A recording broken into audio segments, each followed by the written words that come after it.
Ganesh sir, क्या कहना चाहेंगे? आज आपने यहाँ पे पत्रकार बुलाया है, मुद्दे क्या है, किस विषय पर बोलेंगे? भिवंडी के अंदर 21 स्कूलें अनलीगल चल रही हैं, जिसका कोई मान्यता प्राप्त नहीं, कोई सरकार से कोई इनके पास कोई कागज़ नहीं है।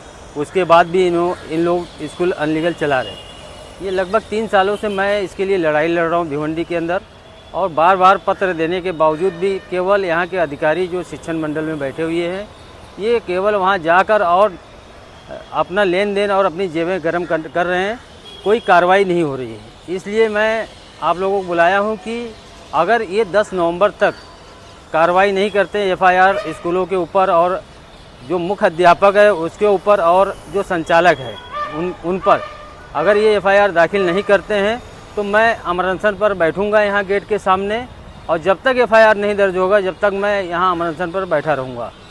ये मुद्दा है हमारा।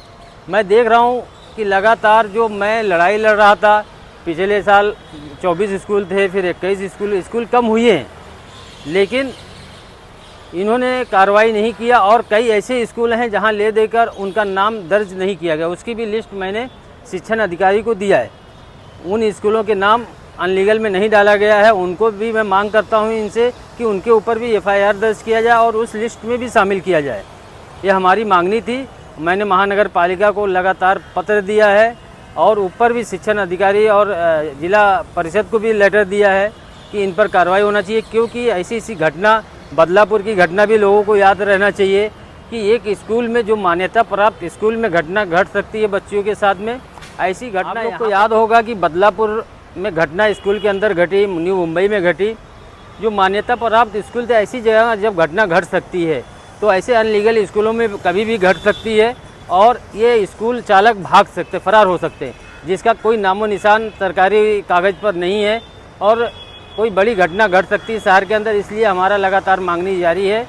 आपको ये भी बता दूं मैं कि जहां भिवंडी के अंदर जो मान्यता प्राप्त स्कूल हैं, सरकारी स्कूल हैं, इन स्कूलों के टीचर जब चुनाव आते हैं तो उसमें ड्यूटी पे लगते हैं, या और कोई महानगर पालिका या सरकारी कामों के लिए वो ड्यूटी पे लगते हैं। लेकिन ऐसे अनलीगल स्कूलों के टीचरों से क्या महानगर पालिका का ज़रूरत पूरा होता है, या ऐसे चालकों से क्या ज़रूरत पूरा होता है, ये मैं नहीं समझ सकता कि आखिर कार्रवाई क्यों नहीं होती।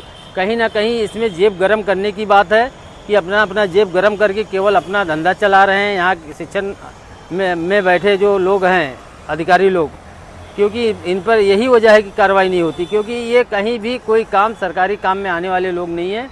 और मैं ये मांग किया हूँ कि जो बच्चे वहाँ से, हज़ारों की तादाद में बच्चे जो स्कूल जा रहे हैं, और जो बच्चे वहाँ से बंद होने के बाद, स्कूल बंद होने के बाद, वो सरकारी स्कूलों में, म्यूनसिपल स्कूलों में उनको ट्रांसफ़र किया जाए, क्योंकि ये जो स्कूलें चल रही हैं कहीं ना कहीं म्यूनसिपालिटी स्कूलों पे बहुत बड़ा असर पड़ रहा है। यही हमारी मांगनी है, और मैं 10 तारीख के बाद यहाँ अमर अनशन पर बैठूँगा महानगर पालिका गेट के सामने, और लगातार उसमें बैठा रहूँगा जब तक इन लोग एफआईआर नहीं दर्ज करेंगे।